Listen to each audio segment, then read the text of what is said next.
Time was when a man's word was his bond. A fella just soon stick his hand in a den of rattlesnakes as tell you a lie. Back in my father's day, back around the turn of the last century, a square deal came with all four corners attached. No extra charge. You could count on your neighbors to do right by you. In those days, integrity was more than a word in a dictionary between indigestion and intoxication. Folks around here came by their living the hard way. They had a real strong moral fiber. Bad apples, well, you didn't see many of them. And if you folks believe that, I've got some land over near Parker I'd like to try to sell you.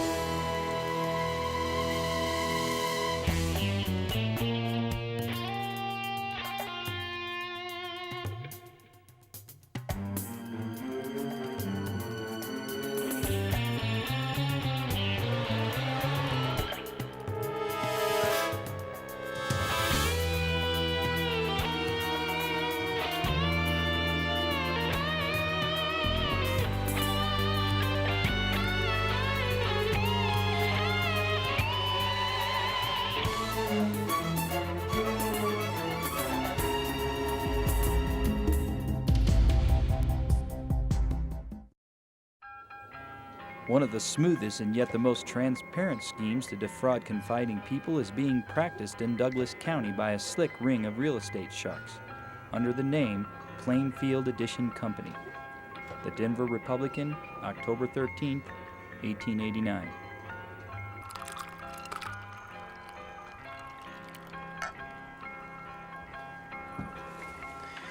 So sit back and relax, and I'll tell you a little story. Give you a history lesson, so to speak. You might even pick up a few insights about human nature.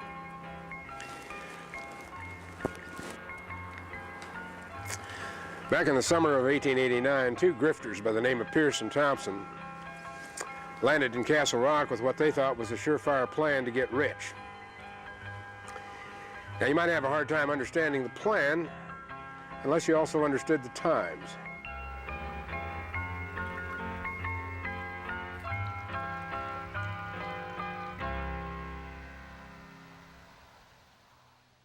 This here is the original plan of Castle Rock, Colorado, drawn up in 1874. Most of this land belonged to a man named John H. Craig. He had 120 acres lying smack where the town was going to go. Now, how much do you reckon he sold it for? Nothing, that's what. Not one penny. Now, why in the world do you think a man would do that? Plainfield is a few miles from Parker, and every alternate lot is to be given away. Exactly where the profits come in, we are not able at the present time to say. The Castle Rock Journal, September 11th, 1889.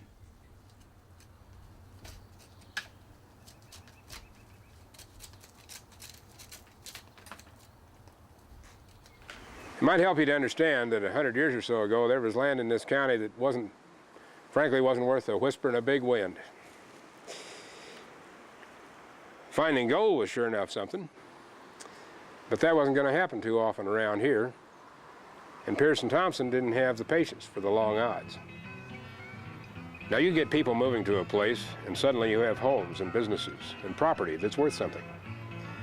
You give part of your land away, and then you sell the rest for a tidy profit. This sort of thing happened all over the West, and it happened in Castle Rock. People were used to this type of deal, so they weren't suspicious when they saw it. But of course, there had to be a barb in the wire. Back then, people weren't going to move out in the middle of nowhere just to watch the prairie grow and the sky stay up. They moved to Castle Rock because it was going to be the county seat. Now, Pierce and Thompson didn't have any such promise for their Plainfield land.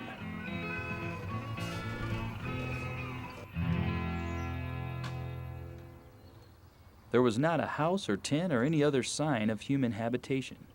It was purely a paper townsite devised with evident intent to deceive. The Denver Republican, October 21st, 1889. But these lads were sharp dealers. They called their scam the Plainfield Addition, with the strong implication that it was in addition to something already built. They placed ads in newspapers read by folks too far away to know the score. When a sucker nibbled on the free land, Pierce and Thompson set the hook. Prospective settlers were told they had to file their deed with the county clerk at a fee of $2.50. The grifters, of course, were pocketing $1.25 of that with every letter. A dollar then was worth about 40 these days, so you don't have to really be a Euclid or a Pythagoras to see these fellows were cleaning up. We know quite a few people filed claims because the official record is still floating around. Page after page of people who were taken in. Too bad for Pierce and Thompson, though. Some reporters in Denver smelled something rotten, and they blew the whistle. The con artists were left with one of two choices. Either cut bait and leave between the suns, or up the ante. The Plainfield Addition Company are doing a legitimate business with no intention or desire to defraud. The Castle Rock Journal, October 2nd, 1889.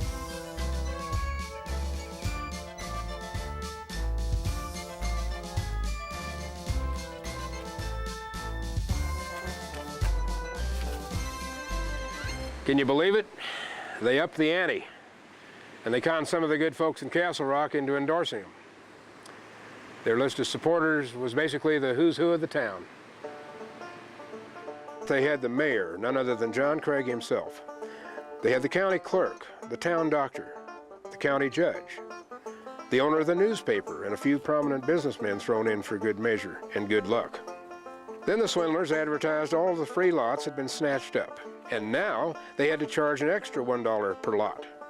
They were getting $3.50 per lot on land that was barely worth $3.50 an acre. Well, you couldn't say they were short on gumption. They assured the folks that construction had begun in the Plainfield Addition, and that they were building as fast as possible. They even had a town plan to prove they were honest men. The Plainfield Addition Company is a shrewdly planned scheme to catch suckers, and we are sorry to say it caught one in this office.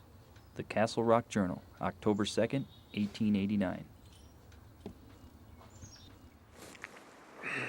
But as soon as Pierce and Thompson claimed that there were buildings in Plainfield, the jig was up. The people of Douglas County might have been too trusting, but they weren't blind. They knew open prairie when they saw it, and they knew blue sky, too. Pierce and the real owner of the land, a gent named William Stott, were arrested, but apparently no charges were pressed. Now, isn't that cause for wonder? Pierce and Thompson drifted on over into Utah and ran the same scheme there until they got crosswise with some federal law enforcement. And that was the end of their grifting.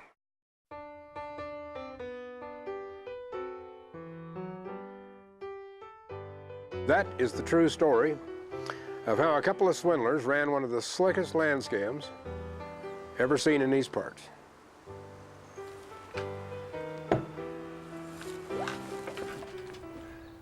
Money, and not morality, is the principle of commercial nations. Thomas Jefferson, 1810.